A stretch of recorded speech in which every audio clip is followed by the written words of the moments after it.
I can't ever tell if I'm getting all the episodes.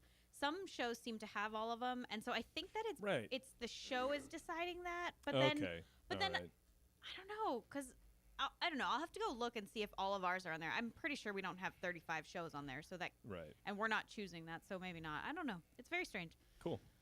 I know. It was a really good story. I could tell it again. He just reiterated the same. Yeah. No, I know. Anyway, Stitcher Radio. Check it out. I like it. And you might like it too. And welcome to Night Vale too. It's kid friendly, sort of. There's one in episode 2 they kind of use the A word, but then that's it. There's no swearing, but it's very creepy. And if you're into that kind of stuff, it's pretty cool. And then Taryn and I blazed through Serial, that podcast that everyone loves. That one is not kid friendly, but it's so good. It's not kid friendly, no. But yeah, if you like true crime and NPR, very dry style of radio. Scripted radio. It's great. I mean, it was great. I started listening to this one called Criminal, which I meant to tell you about. Oh. It's sort of the same thing, but not really. But you can kind of tell where Serial has taken elements from. Because Criminal sounds a lot like Serial, where they have the kind of weird interlude music and then like a quote from an interview and then the host coming on and saying this is a criminal and then more interlude music and then they get into the scripted thing. That's cool. Yeah, so it's like it's very, throwbacky for me for Serial, but I don't know who came first or if that's just a well-known style in that kind of NPR like storybook kind genre-ish. Yeah, I mean you can tell they're just writing out like a blog and then reading the blog with a little bit of personality thrown in. Which is fine. I mean, it makes for intriguing radio, but I actually want to find less podcasts because it's like when I'm like commuting, it's either podcast or reading. And right now I'm in the first book of Game of Thrones, and so I can't take time out to read podcasts, or you will never read it because we share the book. Right, we do share. Or you could just give up. I don't want to give up. It's actually getting good. I'm on page 500, and it's starting to get good. Of 10,000. It feels that way. Okay. Well, that's good. I'm glad it's starting to get good. You stuck it out through 500 pages. I know. It's pretty good. It's a little tough sometimes, especially those brand chapters. It's no Harry Potter. No, it's not.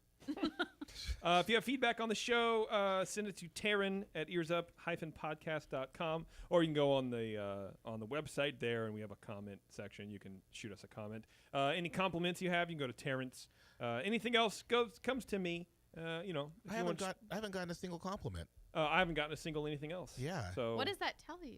What does that tell you, Terrence? That you're unloved in the podcast universe. Absolutely unloved. Yeah. Maybe it's because you never come to Disneyland with us. I have kids. Can we send complaints? Yeah. Because that would be mine. Yeah, okay. Send complaints about me not going to Disneyland at Becca at Angry Becca. I can make her that email address. Oh, please do. I wonder if she would get any email. That would be awesome. She would, and she would be very angry about it. You did what?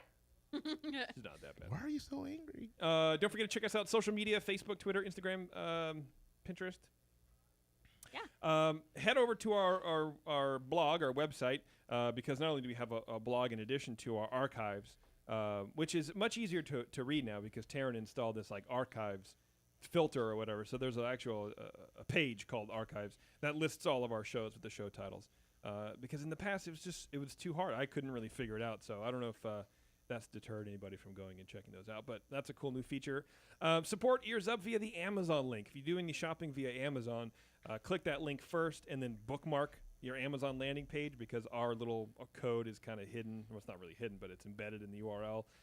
And so every time you go do your Amazon shopping, you don't have to go to our page, and we still get a little cut of that money.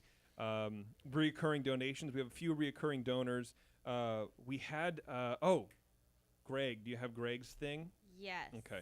So what I decided to do, excuse me, with our reoccurring donors, if you reoccurly donate at the $20 level, which a cat called Greg is currently doing, we're going to give you an opportunity to make us say whatever you want us to. So do you have? I do have it. Where is it? I would like to email it to us. Yeah, or share it or something because I don't have it. I can. He requested a very specific way of this being read. I don't know if we're not doing that. Okay, so I can just read it. I just sent it to you guys. Well, I think he wants us to do it, like Terrence and I, right? That is what he said. He would like it to be performed and recited by JP and Terrence. Okay. He says he'll leave it up to you to determine who plays what role. Let's just do it line by line. Okay. So he wants us to do it in interpretive dance and a poem. What in the world? Hey, we gave him full reign. This is how rules Yes. are made. So, Terrence, if you want to start us off. I still get into my email. Oh, okay. So anyway, if you reoccurrently donate, you too can have this once-of-time experience, Greg, just to let you know. This isn't something we're going to be doing every month. And then we have another person to ask of this. A listener called Jeff donated a bunch, like a one-time donation, but a bunch of cash. And so that helps a lot, man. And I really appreciate that, Jeff. So you got it, Terrence? Yeah, I'm trying. I don't think you should read it. I think you should just... Should we get some music or something? Yeah, do you have like some Enya or something like that? How do you spell Enya? I actually really like Enya. Enya, I believe. I don't know if she's beautiful. She probably is. But her music is beautiful. Terrence, I love you. I love you too. Here's this blanket statement I I'm just don't going want to to use. speak out of turn. Oh wait, I I don't know if I like. really mean the thing that I'm about to say. Her voice is beautiful. Oh, see, she's beautiful. I knew it. I wouldn't call her beautiful. Wow, I feel like I'm watching Game of Thrones. I have to take a break and read right now. Yeah. All right, Terrence. Why don't you start us out? No, you start us out. You start us out. Okay, now so poetry. It's poetry, right? So like Yes. Shakespearean, a little emphasis. Yes. Oh my, how you've grown. Both in experience and in our hearts. Your thought-provoking commentary and interviews spark our interest and excitement. While your wit, self-depreciation, and pronunciation of Haricot Vert fill us with joy and laughter. For those of us who sadly cannot regularly travel to the land of the mouse, You give us a journey to the world of yesterday, tomorrow, and fantasy. so here's to you, Ears Up crew. Continue to do what you do. I'm sorry, it sounded like rap at the end. My bad. Well, because he wrote the word freestyle. I was freestyling. So, your biggest fan, not Greg. So thank you, not Greg.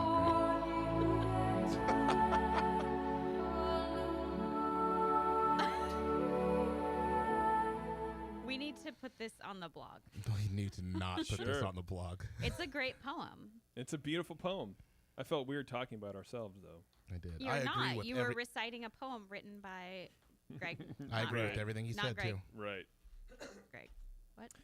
Before we Not not Greg. Yeah, not Greg. Right. Not.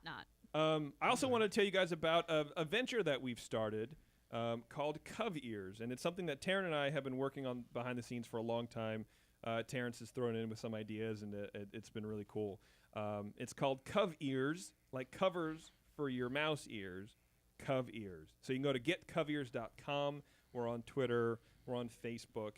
And essentially they're stretchy, patterned, removable, non-permanent ways to kind of spice up your Mickey Mouse ears. And I wish we had some to show to the camera. But anyway, check them out. It's pretty cool. We're pretty stoked about it. Tara and I have been working really hard. They fit really well. They're packaged really well. We're really, really proud of it. We've been live for about 3 weeks now, and the response has been great. I think it's been a lot of fun. Yeah, we're gonna do some cool stuff. We're gonna be doing some customization here shortly in the next few months. I think maybe 3 to 6 months. You'll be able to customize it sort of, and hopefully we're gonna have some new things. Right now we have about 8 different styles to choose from, and so check it out. Yeah, and Mouse Brew in the chat just wanted to remind everyone we're also on Instagram with Coviers. We are also on Yes. Instagram So with it's just Coviers. at Coviers. And so eventually what you can be able to do is take a photo of yourself in Disneyland or wherever wearing Coviers on your Mickey Mouse hat, and then hashtag it, and it will wind up on our webpage. Right now I'm just manually loading them in from friends and family and people who have purchased Coviers, and I put them up on the site because I think it's kind of cool to see other people wearing these kind of things in the different parts of the park. It really gives it a sense of purpose, I think. Yeah. And you can see online, like some people are, sell you ways to like customize your hat, but permanently. Right. And when we That's the wanted, difference. we wanted something very different. So you can stand in line and pull off your cover ears because it's just stretchy material, and throw on another pair, and you're good to go. Or you mix and match. You can do kind of whatever you want. So yeah, for sure. I'm really excited about it. I think we have some really cool patterns to start out with, and we have some cool ideas for the future. Yeah, we're at the beginning stages, but it's a lot of work, but it's a labor of love, Terry. Yes, exactly. So do us a favor, support us that way too. Covears, you can go to getcovears, COVEARS.com. Please follow us on the various social medias, and we do some giveaways and we do some fun stuff over there. Anyway, check it out. For sure. Taryn, feedback. Yes, sir. Okay, go for it. Okay. This is from Elizabeth G. Hey guys, my son Tony, 10, soon to be 11, on February 7th, loves your show and has listened to every podcast you've put out. We think by far you guys are the best Disney podcast out there. I was hoping that if you put on another podcast before my son's birthday, he would surely get a kick out of hearing his name. Thank you for all the laughs and keep up the good work. Did she say when the birthday is? Yes, I forgot to write that. Oh, February 27th. So oh my gosh, it's tomorrow. Oh, but this won't come out till later. Yeah. But like a week I and a half or still don't whatever. care, and I think that we should say happy birthday to Tony. Of course, I happy agree. birthday, Tony. Happy birthday, Tony. That's pretty cool, man. Thanks for listening, bud. Yeah. 10, soon to be 11. Wow. I remember turning 11 and being really bummed because it's 11. And nobody on TV is ever 11. They're 10 or they're 12. No one's 11, and I was really bummed about it. I was like, this is a whole year of being. Where did you find her? Because I don't know. That's you. That's all you. Some orphanage for disparaged, despondent You guys mothers. didn't feel that way? No. I don't remember turning 11. I don't remember turning 36. Neither do I. Oh, because I'm not. I forgot. Whatever. So is 11's tween, right? No. I thought 12 I think was 12 tween. is tween. Is it? Yeah. All right. I don't know. Well, I guess 11 could be tween.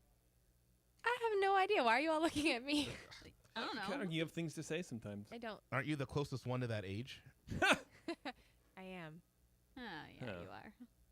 And I don't know what that means. Okay. Anything else? Yeah, we have another one from Brett. Brett There S. you go.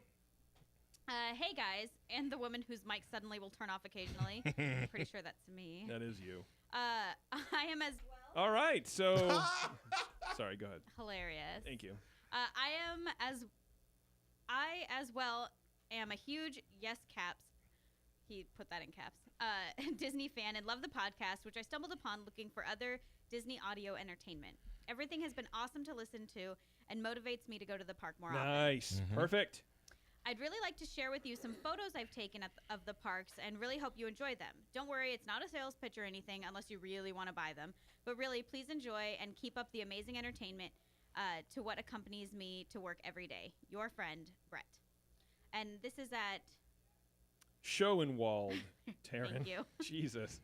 SCHOENWALD.smugmug.com.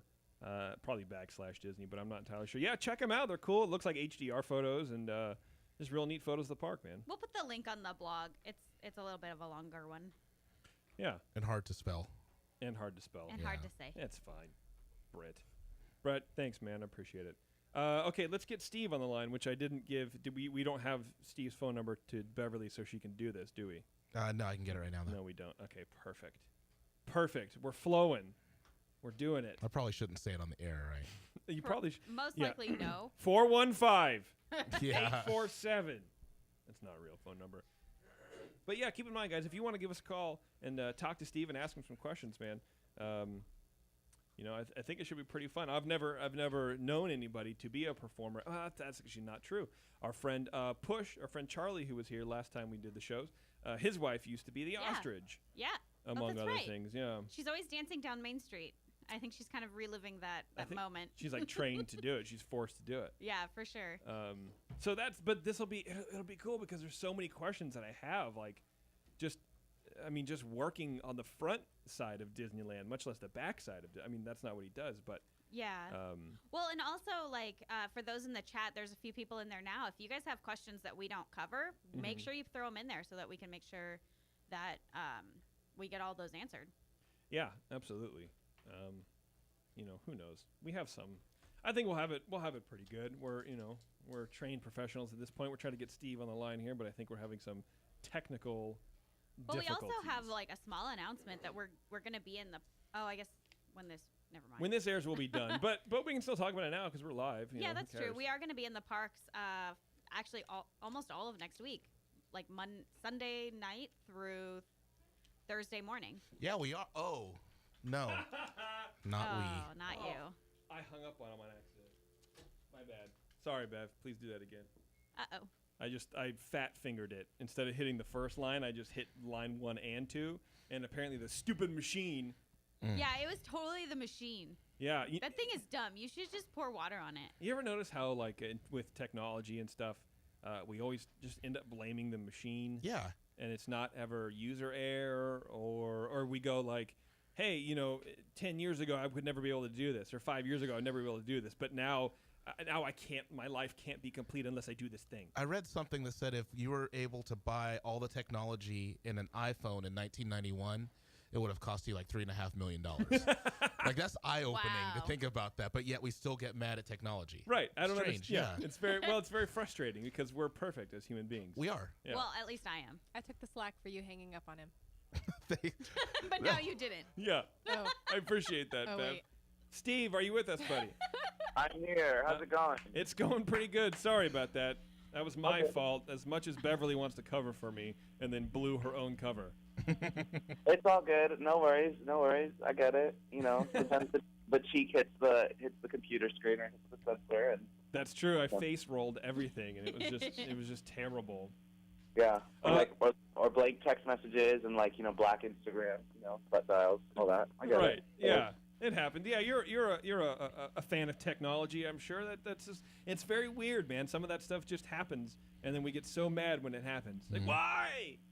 The Well, planets are lying against me. Well, if you're not a fan of technology, it means you probably don't have a Facebook or an Instagram. If you don't have a Facebook, then you don't have a birthday, which means you don't exist. So, Right. That is a very good point. That's true. Yeah. Honestly, if you're not on Facebook, you don't exist to the majority of the world, which some people are fine with that, I suppose. But yeah, and I always feel bad, like when people go, "Oh yeah, it's my birthday." Oh, my Facebook didn't tell me, and I don't. Now I just rely on Facebook so much to remind me of things that are, should be normal to remember from your friends. oh yeah, it all started with the cell phone. Because remember as kids, how many phone numbers we would have memorized? Yes. And now I don't have anything memorized. No. Nothing. No, like when Taryn and I started dating 5 years ago or whatever, she gave me her phone number. I put it in my phone, and I there's no need to remember it. I'm not even sure I remember it now. I think I made you learn it. You probably tested me because that's the kind of person you are. What can I I love say? it. Yeah. Anyway, Steve, thanks for joining us, man. I appreciate it. Sure. Thanks for having me. Yeah, man. So, okay, let's get into kind of the nitty-gritty. What exactly is it that you do at Disneyland? Okay, so I am a union performer for the Walt Disney Company, particularly, primarily at the Disneyland Resort. Okay. What kind of what am I trying to say? How do you go about getting that job? What do you have to do? Well, it's okay. Well, let me back this up a little bit. Okay. How about that? I went to school. I went to school for theater, to be an actor. Essentially, I just kind of studied that, and then part of not that you need to go to school to be an actor, but part of the trade is you audition. You audition like you would go on any job, interview, if you will. And I saw a casting notice posting for a show, an upcoming show at Disneyland, and just auditioned. And as the fates would have it, I booked it, and then it just kind Awesome. of continued on from there. Okay, so just so you were trying to be an actor, or you are an actor, but at Yeah. the time you were looking for work, and you saw this thing. Had you been a Disney fan previous to this? Yeah, I've always loved Disney. I've always loved the company. I've always loved the product. I've always loved the message. I think it's a pretty honest message, and I think, I tell people all the time, if you can, believe hard enough, work hard enough, and dream hard enough, all your dreams can come true. Oh, spoken like a true Disney employee. That was wonderful. I love it. It really is, and it's funny because you work in the place that pretty much proves that, right? Yeah, I it's mean, pretty spectacular. It is pretty cool. I do like that. What kind of stuff do you do at the park? I know you're an actor. Can we talk about some of that stuff? Sure, yeah. I am involved in multiple different shows, primarily of the live singing, acting, dancing variety. So pretty much anything that's on the microphone is kind of what I do. Well, I should let me take that back. I don't do that much stuff.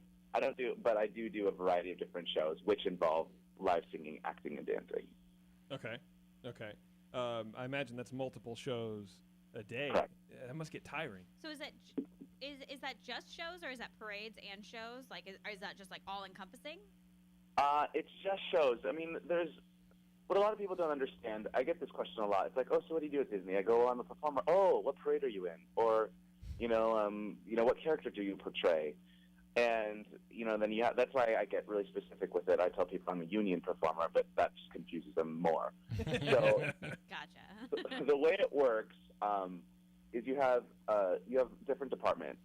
You have the all-encompassing entertainment department, and within entertainment, it covers shows and parades, but also covers techs, stage management, and performers. Okay. And then when you divide performers up, you have your union and your non-union performers, which is kind of a basic rundown. And if you would do any like regional theater locally to wherever you're at, like your local like community theater, if you will, I wouldn't even say community theater, but more regional theater, something that's a little bit higher scale, that would pay. It might pay all your performers, but then you have your union, your equity members, which I guess for TV would be equivalent to SAG. Okay. And so then you have your union performers and you have your non-union performers. So a parade and character department would be considered non-union performer. And then Okay, Got it. okay. Got it. and then your live shows would be like anything that's pretty much live singing and acting and dancing, anything that's on a microphone would be considered a union performance job. That makes sense. Oh, that makes total sense. I actually Yeah. never thought about it in those terms, but now that you say it, it seems totally obvious. Yeah, Yeah. from the acting, side of things. Yeah. Totally. How do you land this? Like, was it a fluke, or did you actually set out to get this and you achieved it? Well, okay. I mean, if you want to break it down, if we're getting really honest, We're getting real. Which we Let's are. get real, Steve. Come on. well, here's how it works. I mean, whenever people ask me, like, so what do you do? I always say I'm an actor, and then people are like, well, what have I seen you in? Or what have you done? Right. Right. And it's like, I mean, I can go through my long list of whatever's on my resume, but that just bores people because nobody really cares about, like, the K-Swiss commercial that I shot 10 years ago. You know what I mean? Does anybody still wear K-Swiss? The thing is, like, right. So, I mean, when you're an actor, it's like, it's really not that glamorous, if I'm being very honest. It, it's a very small percentage, maybe 1-2% of all actors are, celebrities. And from then on, it's just your kind of like, guy next door is, anybody. Right. Right. Yeah. So, and people have very successful careers, doing commercial work. I mean, what's her name? Flo, the progressive girl, probably makes a very nice living because she's everywhere. Mhm. Just like the Verizon, Can You Hear Me Now guy, makes has made a substantial living. And before he stole a bunch of weed from some guy or something like that. Well, Yeah, Didn't he get crazy. busted? I don't know that much, but you know what I mean? Like, Yeah. What I can say though is that, like, when you're acting or when you are an actor, it's about the hustle. So you have to audition, and sometimes you have 3 auditions a day. Sometimes you have 3 auditions a week. Sometimes you have no auditions a week. Sometimes you have 25. Sometimes you just have 1. It's a varying, like, it depends on what the need is, what you're going out for. If it's pilot season, if you have to fly out to New York because it's audition season for Broadway or for theaters throughout the country. So being in Southern California, I was living in San Diego for a while, and San Diego has a very vibrant theater community, and that's my background. I've done TV stuff and commercials, whatever. That doesn't inspire me. For me, it's more the feeling of being on stage. You know, the Okay. audience, feeling the audience energy. And so when you're doing any of that, whether it's TV, film, or theater, your job is to essentially audition, but auditioning doesn't pay the bills. So that's why a lot of people are waiters, or they sell shoes, or, you know, they do all sorts of different stuff, you know, odd-end jobs, you know, office work, whatever. Yeah, something to because you can bail out at any time to go to that audition, right? Right, exactly. Okay. So for me, my story is that I actually moved from San Diego to LA because I thought, you know what, I want to make $65,000, you know, doing one commercial. I just want to do that. You know, I thought I totally understand that.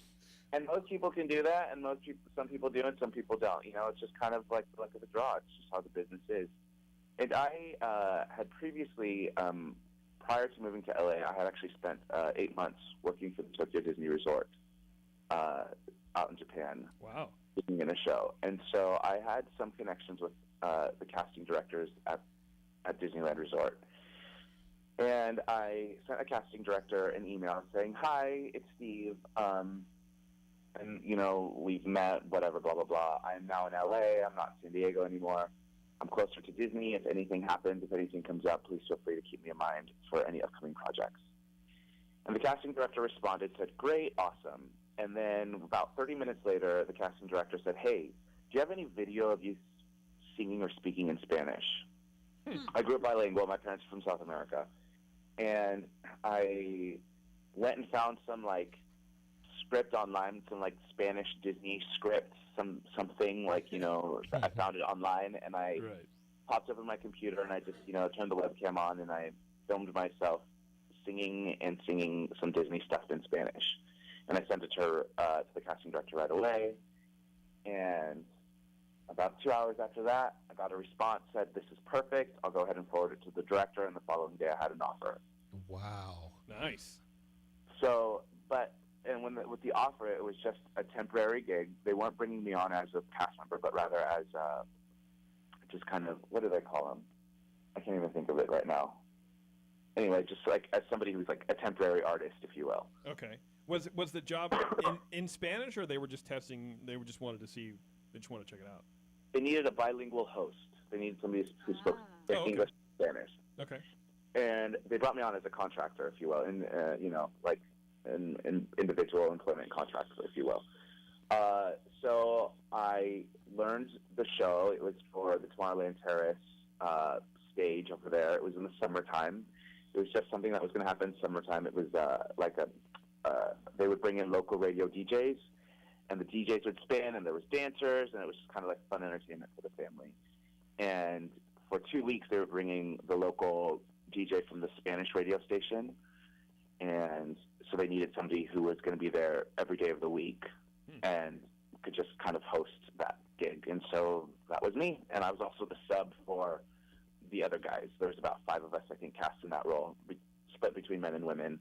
And so I covered, when the other guys couldn't cover their shifts, I went ahead and did their shifts with the other DJs. Okay, got it. So that was kind of like my first in with the Walt Disney Company here in Anaheim.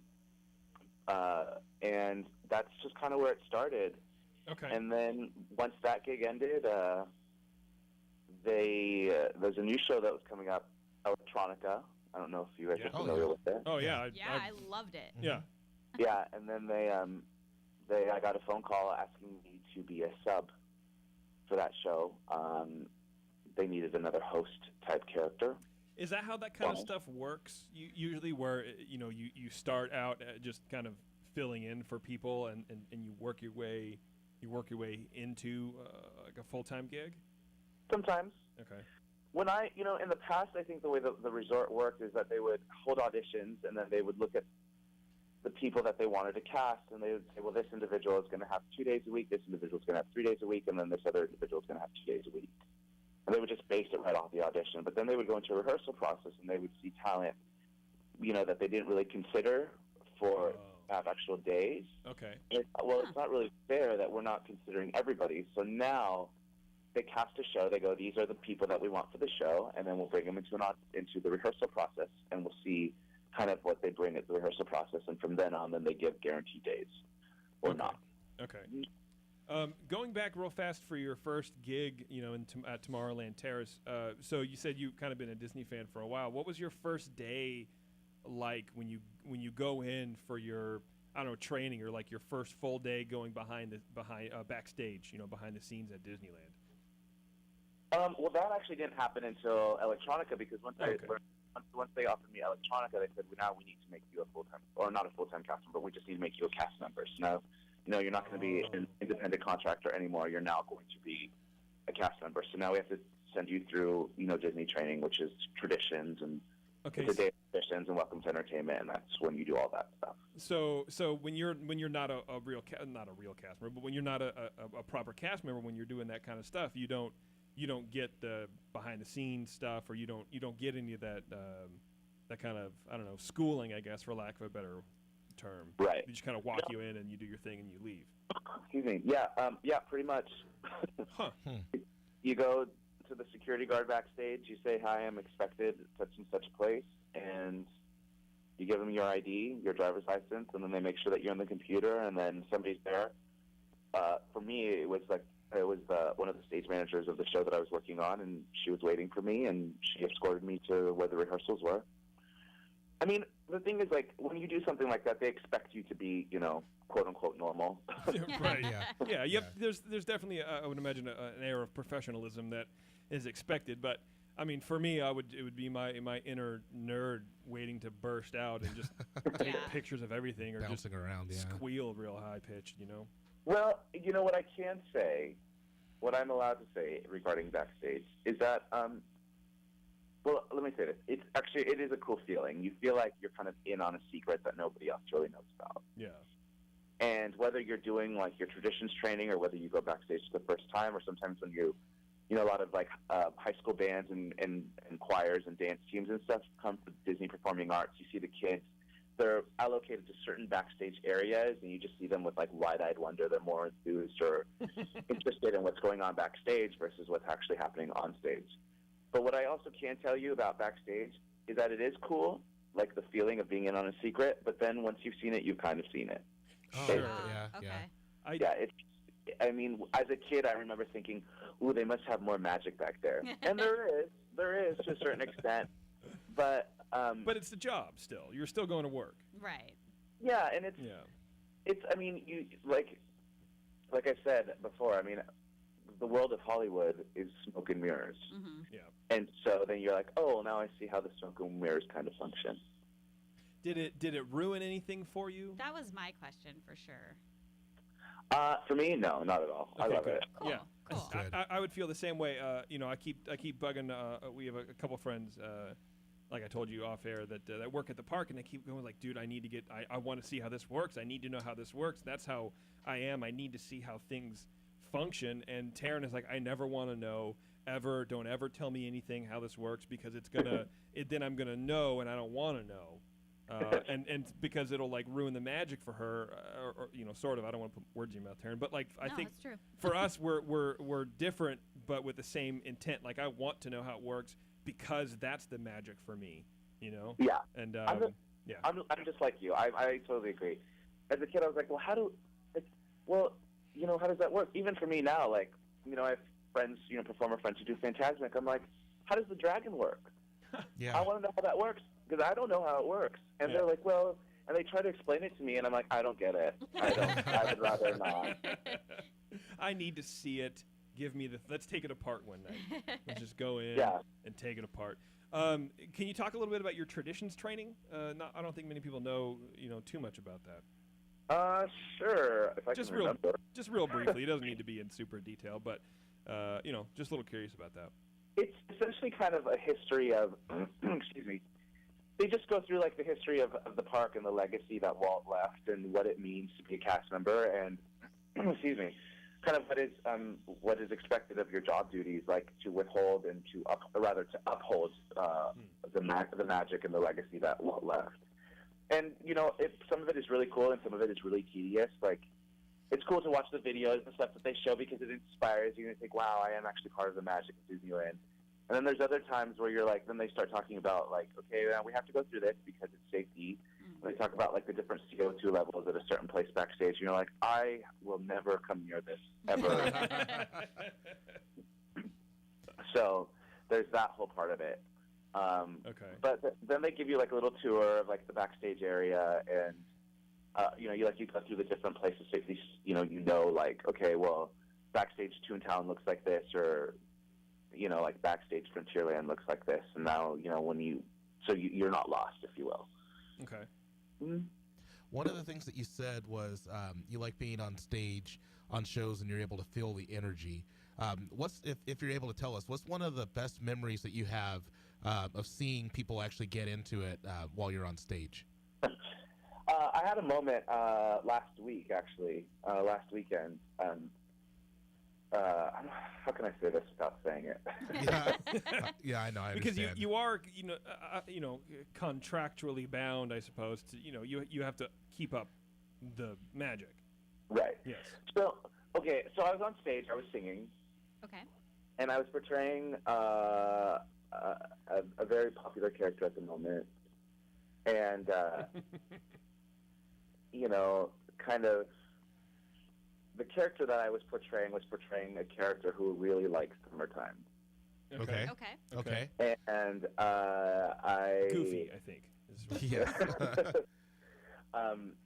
So this snowman who loves summertime was singing about being in summer, and I looked out into the audience, and I saw just this group of little kids who was sitting down in front of me, and they were all beaming, just bright-eyed and beaming and singing to every single word with me.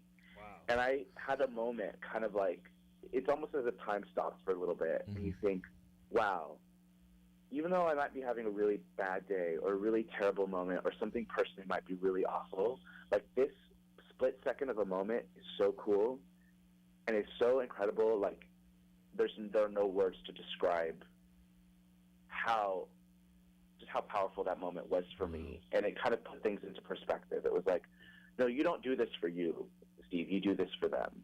You're creating a moment for them. Yeah, and it kind of becomes a little selfless in a profession that is so selfish. Terrence is crying, by the way. I know. Terrence is tearing I up. definitely teared up a little too. That's a really nice. I've sweet always said. Terrence is crying. I've always said that it's impossible to be in a bad mood in Disneyland, and I think that what you just said is why. Is because every cast member there is trying to make sure that you have the best experience possible, and that's amazing. That's absolutely amazing. So thank you. Thank you. No, I mean we try. I mean we're human too. Terrence is not human. Terrence has more feelings than the average human. I have a lot of feelers, okay? I have one. And that is, like you said, you dig more on live theater than that K-Swiss commercial. Because no kid's gonna come up to you and go, dude, I got these fresh kicks because I saw you and it inspired me. Like you can touch more people, and it's more, I don't know, more real, I think, to do live theater, and especially at Disneyland. That's got to be amazing.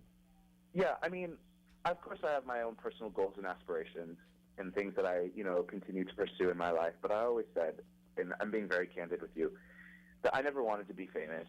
I didn't, I never really wanted to be on Broadway, but I wouldn't say no to Broadway, and I wouldn't say no to a movie. But I've always wanted to make a living doing what I love to do. And I feel like I get to do that at Disneyland. Sure, like any job, there are the ups and there are the downs. Yeah. And especially when you're dealing with a corporation, there's a lot of, rules, for safety and other reasons that, rules are meant to be, are in place for a reason, and sometimes people don't like the rules, and sometimes the rules are frustrating, but you understand why they're there. And even in a place like that, it is really kind of it is special to kind of do what I get to do. Yeah. Beyond it all, and corporate entertainment can be really difficult, but it is like a moment that I had on Saturday where I just sat there and I saw these kids just singing along, and it's like none of that matters. None of it matters anymore. Yeah.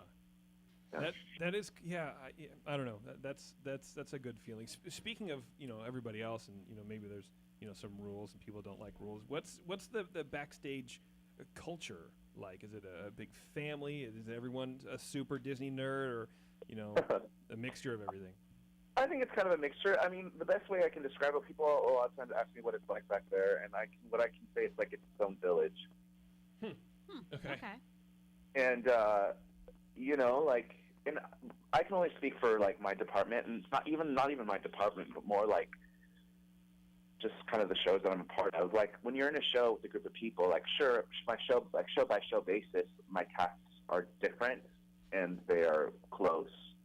Sometimes there's multiple people who are on multiple shows with you, and so you spend more time with them or not. And for the most part, cast morale is really great in general. And some people are fanatics, more fanatics than others, and I do know that there are some cast members who still hold on to their annual pass holder, their annual passes, so that they can go to all the annual pass holder events. Oh yeah, Nice. wow. Which, I mean, more power to them. Me personally, like that's not kind of my thing, but I mean, other people, they like it. Well, it's But also overall, it's good. it's also $500 a year. I mean, that's a lot of cash to throw down just to go to. Is that what it is now? I thought it was more. It's Well, more now. no, you're right. It's like It is, $540 or something like Right. that. Yeah.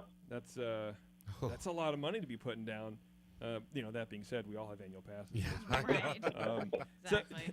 But at least your parking is still included in your pass now. Like Oh yeah, we didn't pay for parking. We stay so close that it's Yeah. fine. We're speaking of cast members going to the park, do you go to the park as much as you did, or less because you work there and like no one wants to go to the office kind of thing, or is it very separate? it kind of depends on my mood. Sometimes it's like after work is done, you've had a great day, like singing and dancing or whatever, and you say, hey, you want to go grab a drink? Hey, let's go over here, or let's go get food, or let's go. It's really casual. It's and sometimes it's like it's a cool place. I mean, when it comes down to it, like Disneyland is a cool place to be. Yes. So it's not that awful. But sometimes, like, anything that's really good, like if you have cake is really good, but if you have it, 5, 6, 7 days out of the week, you like on the 8th day, you don't really want cake. Right. Great. It depends on who you're talking to, Steve. Beverly disagrees. She would have 8 days of cake, Yeah. which I think is a Beatles song, isn't it? 8 days of cake, something like Yeah. that, right? Yeah. Right. And I'm bloated. Yeah. So I mean, I just think it kind of like goes down to like personal preference. The other part of like working at the park is that you have tons of friends who you haven't seen in a gazillion years, and like, we're coming to Disneyland with the kids. We'd love to see you. And I'm like, sure, but I'm like, it's my one day off this week. Oh. Yes. And sometimes you're like, you pick and choose your battles, and you're like, great, okay, well, I need to clean my house. I need to go grocery shopping. I need to go to the gym, and I got to do like me stuff, So it's like you do that, and then you're like, okay, well, I'll come meet you for dinner. Right. Or sometimes like you're working all day long, and then you want to go meet up with a friend. My best friend Mike, him and his wife Christy bring their 4 kids to the park and a couple times a year, and I love them. And the kids call me Uncle Steve, and I remember like a couple years ago they're like, let's go to come meet up with us after the park, and I'm like, okay, dancing in the heat, it's exhausting. And then they just want to wait in like a line, an hour line. And you're like, if I didn't love these kids as much as I do, I would be at home. Right. Yeah. Yeah, come wait in line with us, and we won't talk to you because we don't want to wait in line either. Right. And then they just talk and talk, and you're like, my voice is tired. I've been talking all day. But those are like so few and far between. And of course, when it comes to my friend Mike, like I would do anything for his kids, so it doesn't bother me. But there are those friends who are like, hey, come play in the park with us after you're done with working, and you're like, I can't, like, for my sanity, I can't. Right. Yeah, you do need a break. I think even the most diehard Disney fan would need a break after a while. Yeah. Yeah, so I apologize if we've sort of already covered this, and I think I kind of know the answer, but is this your full-time job? Yeah. Cool. It's my full-time job, yeah. Okay. Thanks. It works kind of in different varying levels. At the resort, you have your full-time cast members, and you have your part-time cast members, and you have like seasonal part-time, or it's like regular part-time and seasonal. I don't really remember how it breaks down, but sometimes you have kids who are kids who are in school, like college kids or whatever, or people who have other jobs and they're only seasonal, which means they have to be available to work peak season, so summertime and like Christmas and spring break. Okay. And then so it's a regular part-time where people who are regularly gridded, given days per week, every week of the year. And then you have your full-time employees who are given full-time hours. Cool. Wow. Yeah. Mm-hmm. I mean, to me, it sounds like a dream job. It does. It is pretty cool. And, I'm covered under a union, like I said, which kind of helps protect a lot of that too, which means that I don't have to work 5 days a week to maintain my full-time.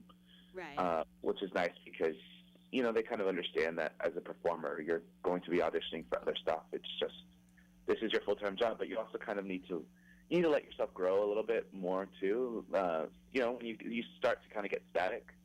So like you have, extra days off so you can go take class or take a voice lesson or, go to an audition and stuff like that. They understand those needs. Well, do they also give you, I'm not sure if we cover this or not, but do they give you a lot of training that's very specific for whatever role you're going to be playing that day? Or is it depends. Okay. Sorry, I cut you off. No problem, Steve. Go for it, man. It depends. Like, if I've done a couple media events, and so they bring you in and they say, okay, let's give you a couple test runs in front of a camera. So you go in and you do like kind of basic acting for the camera courses, if you will, which is cool because somebody who's like me, who's primarily heavy in theater, like I don't always get in front of a camera, so it's nice to kind of have a little bit of a little warm up before I'm actually doing something that's going to be a new spot or a promo thing. Oh, okay, I got it. Mm-hmm. Like a little but test like, run. yeah, but also like we have puppeteers at the resort, and sometimes they cast people. I shouldn't say kids, but they cast people with kind of an innate sense of you've all seen Aladdin at the Hyperion, right? And so you also that the character or the performer portraying Iago is Iago's a puppet, right? So in rehearsals and stuff for that, like we have puppet masters, if you will, who kind of oversee the different puppeteering aspects at the resort, and they will go and they will sit with the performers and they will teach them the kind of basic levels of puppetry. And so that's all kind of included on the job training, if you will. Okay, That's amazing. so you're pretty much just a all around performer. You're pretty well rounded, so they can plug you in where they need you, and they hire you feeling comfortable with that. Right. Okay. Yeah. Cool. So I mean, kids who want to do this for a living, kids who want to work at Disneyland doing what you do, obviously start getting involved in theater. Yeah. Yeah. And then just try out, right? Just throw caution to the wind and see what you can do. That's it, pretty much. Yeah.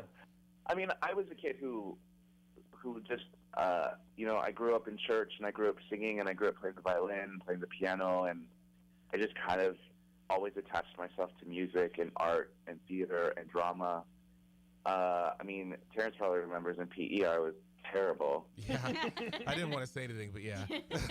I was so awful. Like, it wasn't my bag. And, like, I know, like, when you're a kid, you have to go through those, like, prerequisites, but, if it doesn't inspire you, it doesn't inspire you.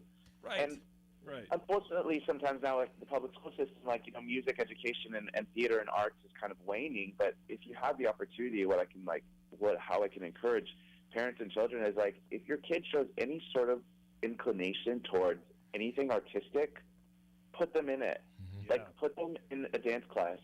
Let them take an art class. Have them take piano lessons, music lessons, singing lessons. There's, even in, like, summertime when parents are working and there's nobody around to take the kids, throw them in a theater camp. Or if that's something that inspires them. If they're inclined for sports, throw them in a sports camp. All of it is great. None of it's bad.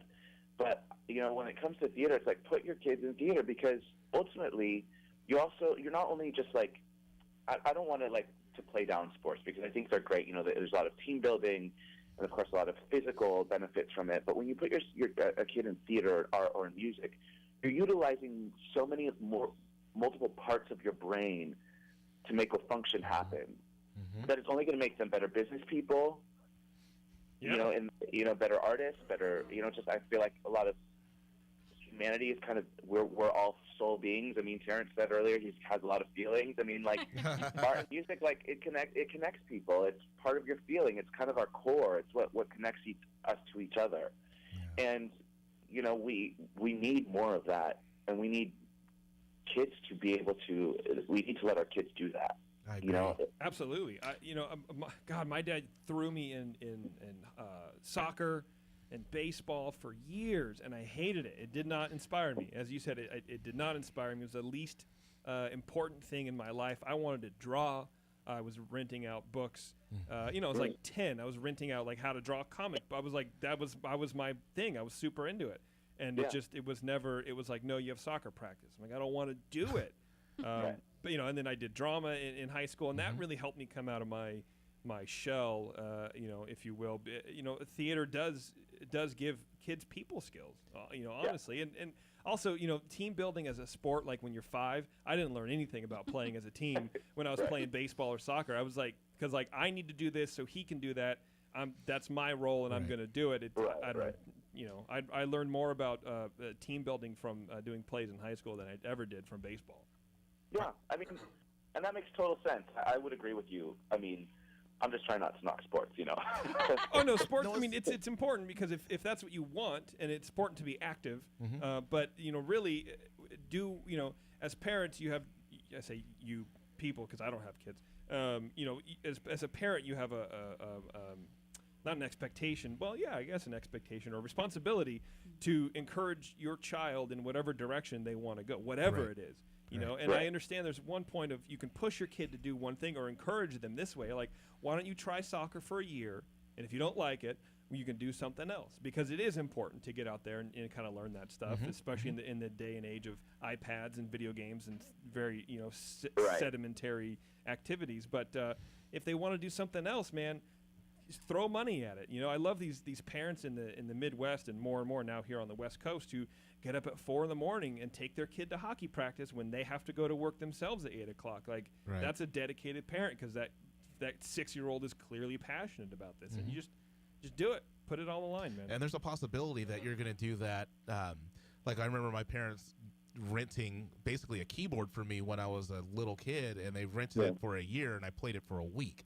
But the thing is that later on in life, I really got into music, and my dad got to the point, I played sports growing up, and I love playing sports, but I don't really do that anymore. But what I do now is what badminton isn't really around anymore. True. But what I do now is I do a lot of music, and I remember my dad being very intentional and making sure that I could not only read music, but I could play by ear, and I could sing by ear. And we had a trip. Yeah. We had a trip from the Bay Area, California, all the way out to Atlanta, Georgia. And the entire time that he and I were driving there, he had on old Motown, Stevie Wonder, and stuff like that. And he would make me find a harmony to a song. And when I found the harmony, he would then. This is in the day of tapes. What's a tape? Like Scotch tape? Yeah, Scotch tape. Oh, yeah. okay. But he would rewind the tape and then make me find a different harmony. And he would keep doing that for every single song until I could not find another one. And I hated it at the time, but now it's fantastic because I can sing with anyone and find a harmony immediately. Let's sing right now, Terrence. Oh, yeah, we should. Let's do it together, baby. But I completely agree with you. I think that sports are great. Sports are great, but in the long run, I think music is something that's really going to stick with people for a longer time. Well, because you can do it for longer. Exactly, right? Yeah. I can't play sports anymore. Come on, look at me. My buddy, he's like 45. He's like, he has 7 stitches over his eye. I'm like, what happened? He goes, well, I stupidly thought I can go play a pickup game of soccer, and 2 minutes later, I go up for a header, and I get someone's forehead in my eye, and I spent 4 hours in the emergency room getting stitched up. Like, after 2 minutes. Yeah.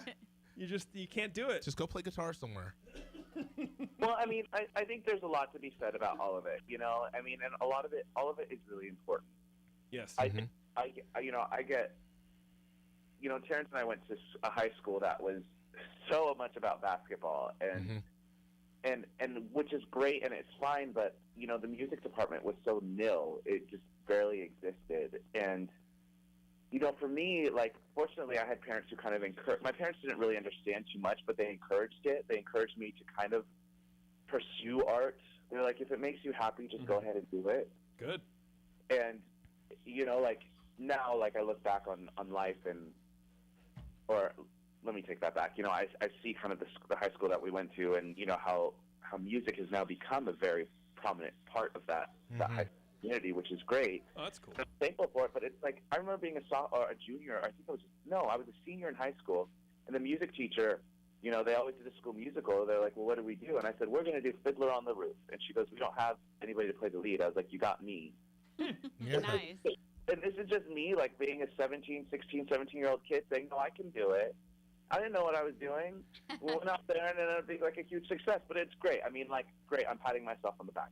But the reality is like, sometimes you have to kind of make your own destiny a little bit. You can, like, if it's something that really does inspire you, you got to go for it a little bit. Absolutely. I mean, people ask me, like, where my beginning is, and you know, my parents put me in violin lessons, and my dad and I were taking a trip to Austria one summer. My violin teacher said, you should rent the movie The Sound of Music. And I rented The Sound of Music, and I was 7 years old. Instantly, that hooked me to music theater, and it opened a whole new world of music and of art and Disney. I mean, it all just kind of came along, and then Disney is responsible for, you know, reinventing and keeping the modern musical alive. I think for so many, at least, you know, like with Little Mermaid and Beauty and the Beast, it's like when the Disney movies like came back to life. Yeah. And that was all because like the modern musical reinvented Disney, and then Disney then went and reinvented the modern musical. I mean, anybody who loves Disney or anybody who watches Disney movies, I mean, Frozen, hello, is a perfect example, you know, written by the composers of Avenue Q. I mean, it's huge. And the four stars, you know, Elsa, Anna, what's his name, Kristoff, and the other guy, Hans, I mean, they're all voiced by people who originated in the American musical theater. Yeah, that's tough. None of them were TV celebrities prior to their careers in music theater. Music theater is what put them out there. Yeah, absolutely. I mean, and like, so when we kind of dismiss it like so subtly, it almost frustrates me because I'm like, no, like it's all one and the same. You know, like we're all together in all of this. And you know, for any kid who's out there who's just kind of thinking, it's like if this inspires you and it pushes you, like you'll feel it. You'll feel it pulse inside of your being. Like you need to do it and go take class. And I mean, maybe there's an after school opportunity or there's a local community theater and get involved. And then when you're older and when you come of age, go under DisneyAuditions.com and look and see if there's something that might be right for you. It might be a parade. It might be being part of our character department, and it might, you know, and maybe someday you'll be where I'm at or beyond, you know. Yeah, maybe you'll be working together. Yeah.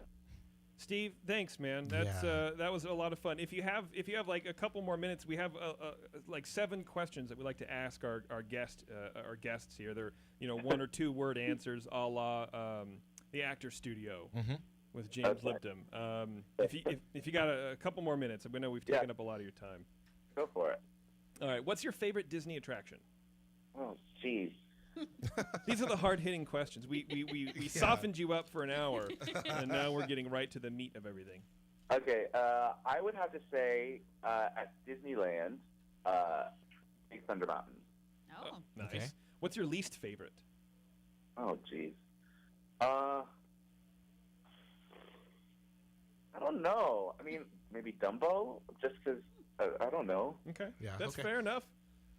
I mean, I like what I'm trying to think of a ride that I just kind of avoid. Like maybe Mr. Toad's Wild Ride. I mean, it's cool, but it's not one that I don't have to do that. You know. Yeah. You're right.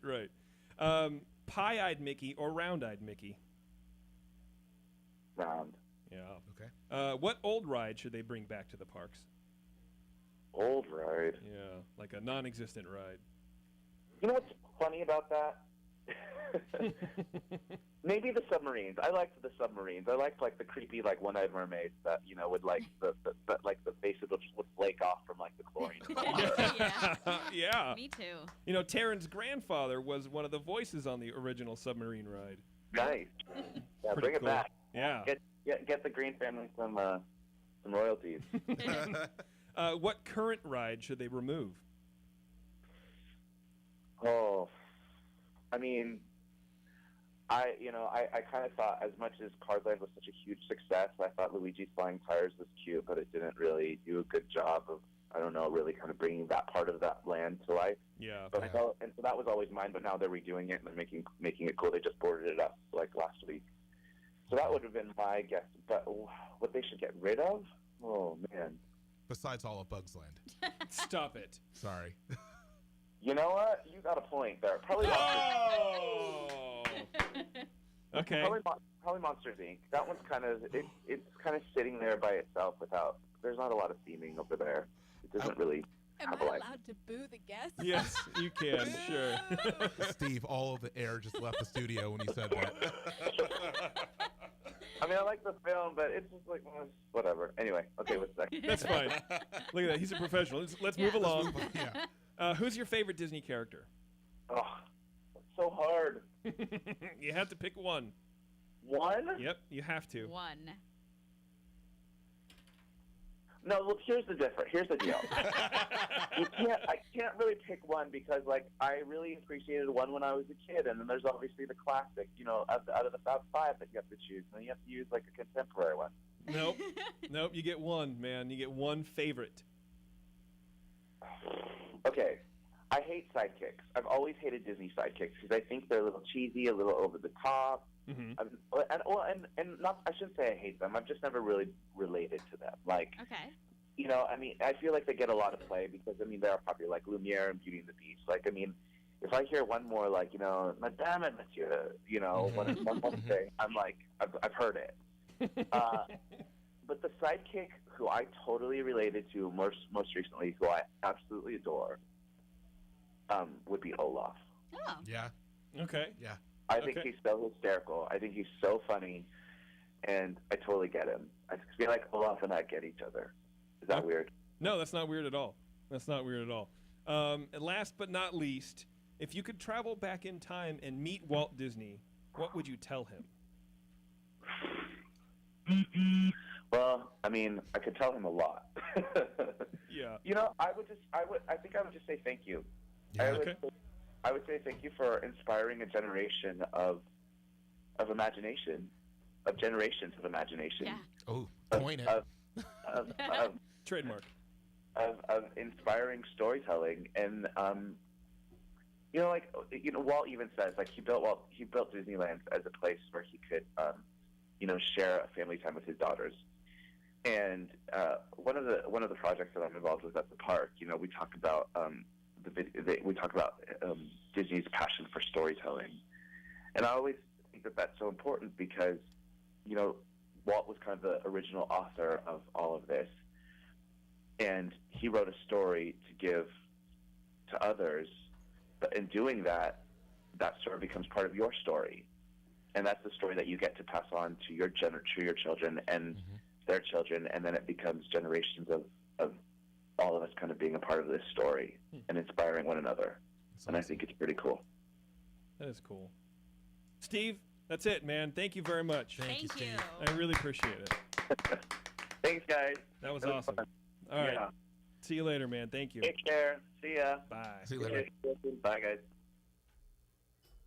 Wow. That was fun. Fantastic. Yeah, Yeah. that was great. Great Yeah. interview. Yeah. I He hope should be that a like motivational speaker. Yeah. he has a lot of positivity for sure. Yeah, he does. He Yeah. does. It's awesome. I wonder how much he had before he was working at Disney. Like, I wonder how much your environment, you know, Affects your demeanor. creates who you are. Yeah, yeah, for sure. Since he you know, he let the cat out of the bag. He and I have known each other for a good. The cat out of the bag. It Well, was yeah. a big secret. Well, I mean, we've known each other for Yeah, almost 20 years now. Yeah. And I can tell you, he's been that guy forever. Oh, He has really? always been like that. And so I think that that's part of the reason why he's able to help make the magic is because he already had that in him as well. Okay. So it didn't have to be, you know, it's completely genuine. That's Right. the best way to say it. It's completely genuine. Okay. So yeah. Awesome. Yeah. Okay, well, now that his favorite character was Olaf, that kind of segues into the last little bit of our show, the Terran versus Terrence I feel like I'm about to be attacked. I just want to In let this you know corner, that. We need some Rocky music. So first of all, from I Concord, hold on. California, anti-frozen Terran. No. So here's the thing. We might be on the same side of things. I don't Okay. know. But so I put on Facebook that I was watching Frozen for the first time. And after I was done watching it, I said I didn't cry and I didn't love the movie. I really liked the whole sister aspect, and a couple of parts made me chuckle out loud. Okay. It's good for little girls, the whole girl power thing, but other than that, stinker. Right. And Terrence posted that we need to talk, Yeah. and that he very much disagrees with my point of view. And being good radio people, you saved it for the air. Right. Yes. Okay, Absolutely. which So- I appreciate. I will. I've said my theory, but I would like to know what you It's a theory. disagree with. Okay. So I We need don't to. know for fact.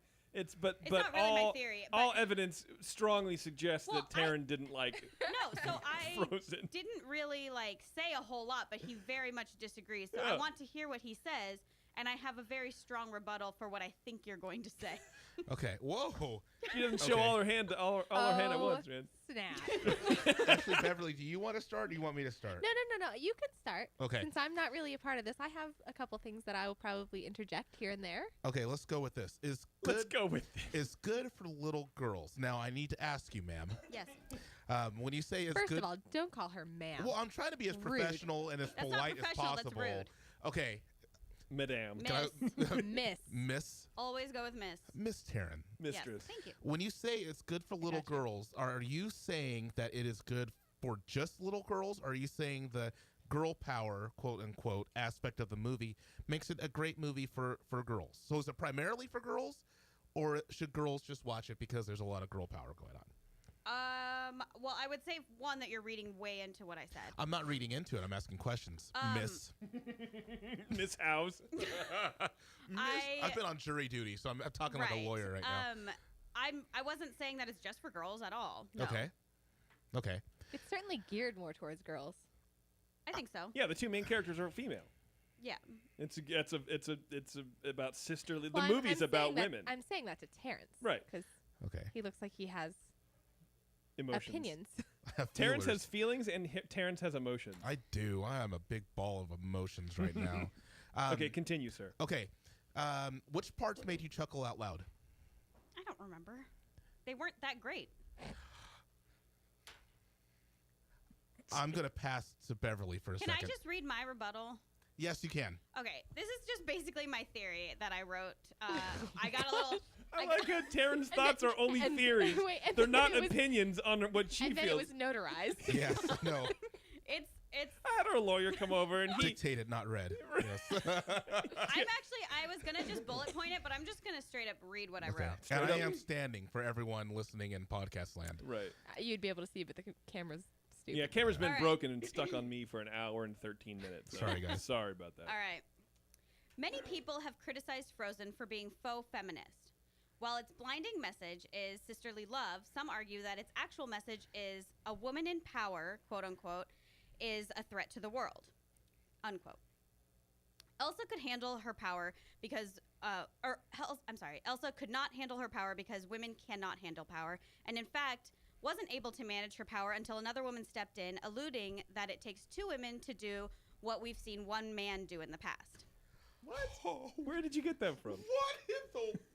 This is a theory among people. Is it? Where never like heard this. is it honestly like something Yes. that you found online? Yes, in Really? several places. Wow. Yes, that this That movie, is- that I this believe movie, that. that People this are movie cray. is actually anti-feminist because Oh it my is, God. That's insanity. It's That's an insane. insane thing to even think. well, let But me anyway, go on. continue. Well, I don't agree. Okay. Ooh. All right, good. I like you where could've this said is that to start going. off with. One All right. reporter's opinion is Yeah. 1 out of 1 people question. Okay, my theory is that this movie's message is twofold. There is an obvious sisterhood thread to the film, sisters before misters and all that. But beyond you are a special piece of work. You are really a special person. I'm going to go on. Please do. But beyond that, I believe that Frozen has a true girl power message to it, just not quite the one that we're used to. In Frozen, we see a woman in power, and she kind of messes it up. She can't handle it. It hurts those around her, and it ends up leading to her sort of hermit ways. A girl was finally given some power, but she's only a girl and messed the whole thing up. I'd argue though that we're conditioned to see that she can't handle it and that she is the problem, and we complain about it being a she and call the movie misogynistic. That's not true. What if instead of a woman in power is a threat to the world, the message is actually with great power comes great responsibility. That's a good phrase. You should use that a lot more. Yes. We've seen this message before, and it's primarily thought of in the context of male. But in reality, it's pertaining to both males and females, and all around a human message. Could it be that it doesn't matter that she can't handle power and more than someone can? The message here is that women struggle with power the same way that men do, and that it's not a gender issue at all. It's just a human one. Up until now, the Elsa character has essentially been played by men. Think the Beast in Beauty and the Beast. Did he not almost have almost the exact same hero's journey as Elsa? Cursed with power, sheltered from everyone, saved by love. But we don't think about that story's message because he's a man. We don't think of that movie as misandristic. Had to look that up. A misandristic portrayal of men. It's just a person learning to struggle with power. So why is it misogyny and anti-feminist when it's a female going through the same thing? To top it off, Elsa learns how to control her powers with the help of her sister's love. Read love in general. So in my opinion, this movie is about girl power, just not the Spice Girls fist-raising, bra-burning girl power we're used to. This movie is a simple reminder that power is delicate and often dangerous, but girls are just as powerful as boys. Can I ask you a question? I Sure. applaud that. What did you think of the movie? I didn't like it. Okay. I applaud that. Thank you. One of the things that you said, talking about Beauty and the Beast, I think one of the things that we get from this movie that we don't get from Beauty and the Beast and other movies of the such is that we do not come into the story halfway through. With this movie, we see her having the powers, and the powers initially being something good, something that's beneficial for her and her sister, something to not be afraid of. I think that the problem is not as much of whether she was not able to control her powers. The problem was she was never taught to control her powers. There was no dialogue that went on between her and her parents about what exactly do you do with this. What happened is that they were told that there was a warning that this is something she'd have to deal with her whole life. They immediately wiped any knowledge of the powers from her sister's mind and replaced it with happy thoughts. Like, it was anytime that a snowman was made, it was because they were in the snow, and the parents chose to shelter her. I see this as more of a parenting problem than a girl problem. Well, we're talking about why you liked the movie and Taryn didn't, but now we're trying to like dissect. Sorry, I'm dissecting it. Yeah, let's not do that. This is why I like it. This is why I like it. In my opinion, it was legitimately funny. It had a lot of good lessons in the movie. For instance, don't always fall in love with the first person that you meet because you never know how they're going to turn out. The music was fantastic. I think this was the best musical Disney movie that I've seen since The Little Mermaid. Oh my. Yeah. And I've seen a lot of Disney movies at this point. I actually for a lot of the movie I was comparing it to The Little Mermaid, and it pained me to have to do that because I thought it was so inferior to it. Why? I thought that the songs were really dumb. I didn't think that they were good. I didn't really think that they went with the storyline. I thought that they kind of came out of thin air, and yeah, they were super catchy because they were stuck in my head for 3 days, but they just weren't good, in my opinion. I didn't think that, even though they were catchy, that you didn't enjoy it. Yeah, I didn't think that the message went along with the show. Okay. I thought it was more. I don't think it's really comparable to The Little Mermaid because it was almost like they were trying to revamp, in my opinion, their success with musicals. Like, this is basically, to me, it's like watching an animated play. Like it's Mhm. very theatrical. Mm-hmm. And that being said, I like that. So I'm a fan of the movie. I don't really have any negative things to say I about thought you it. didn't like it. I thought No, you I were. like it. Oh, really? Okay. No, I do like it. All right. I don't like watching it every single day. Right. Right. But no, I don't mind the movie at all. Actually, Right. one of the things I told my husband after I saw it for the first time, because he thought it was terrible, was that I appreciated the fact that at the end, the spoiler alert, Yeah, if you haven't seen Uh, Frozen by now. her sister ends up being the act of true love. What? Ends up showing the act of true love that ends up saving her, and it's not doesn't come from a man. And I think that that's a really important message. Right. Yeah. But yeah, no, I don't think it's even close. I mean, the songs are great. It won an Academy Award. It's a great song. Whatever. Mm-hmm. I don't think it is on par with The Little Mermaid. I didn't say it is on par. I said it's the best one I've seen since that movie. Oh, that's true. You did say that. Yeah. But like, it's the only musical since then. That's not true. There's a Lion King. There's a ton Aladdin. You thought it was Aladdin? better than The Lion King? of absolutely. I gotta go. I'm sorry. I'm not a fan of the Lion King. to be The honest with microphone just got dropped. In case Yeah. anybody- Right. you. Surprised it But didn't it's on get a thrown at me. It's on a swing arm, so it Yeah. can't really move anywhere except I away. am floored. I'm not a fan of the Lion I King. don't understand how. I think that was actually, I would say right now, that is the greatest movie Disney has ever made. Oh, Even better than the Shaggy DA. I What? liked the music in Tangled more than I liked the music in Frozen. really? Mhm. Okay, we can argue about this all night. That is Yeah. true. No, Yeah. I'm over it. Yeah. Good job, everybody. Interesting. Yeah. You guys Very did great. interesting things. All right, let's do the fact of the show, and then we're gonna get out of here because I'm tired. Oh wait, we have another show to do. Shh. You're ruining the magic. Magic's ruined. Where did my thing go? Okay. Fact of the show, everybody. As you walk through Sleeping Beauty's castle into Fantasyland, you'll notice a golden spike in the pavement along the way there. It has long been believed that the spike marks the geographical center of the original park. However, that's not true. That is a false rumor. This is actually a surveyor spike to ensure that the castle, when it was constructed, was centered right along down Main Street. So as you enter the park and you're standing in front of the flagpole or behind the flagpole or whatever, and you look down, the center is what you see. The road, all roads lead towards the castle. Mm-hmm. Yep. There you go. That's it. What do you think? Good. Are we still friends, Taryn? Oh yeah. Okay, I just want to make sure. I just don't understand your whole Lion King thing. Like that's way more important to me than Frozen. I don't I honestly. think I around. need to write another essay. I don't care about any of them. I just don't. I don't know. I don't really. Disney animation for me doesn't really. It doesn't hold any weight. I don't really care. I dig the older stuff. I mean, like Robin Hood Yeah. and Sword in the Stone. I grew up watching that Right, stuff. But right. like otherwise, you know, You guys, Little JTT. Mermaid, Aladdin. Like I don't care. Yeah. All like Snow White I and do. all that stuff. I love. Well, Snow Sure. White not so much, but Sleeping Beauty, Mhm. Cinderella, stuff like that I like. But Lion King can go.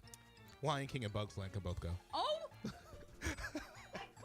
I quit. It does beg the question why there's no Lion King representation in Disneyland, but there's Bugs Land representation.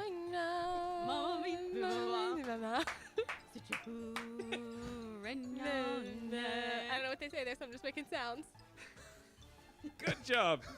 All right, thanks for hanging out with us, everybody. It's a long show. Hope you had a good time. Thanks to Steve again for coming on and wasting a bunch of time with us and talking to us about how to actually become a character actor, a performer, if you will, at Disneyland. What was the website? Disney Auditions, I think is what it was? DisneyAuditions.com, yeah. So check it out if you guys are into musical theater and performing and all that kind of fun stuff.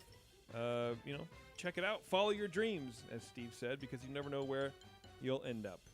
Thanks again, everyone. See you in the parks.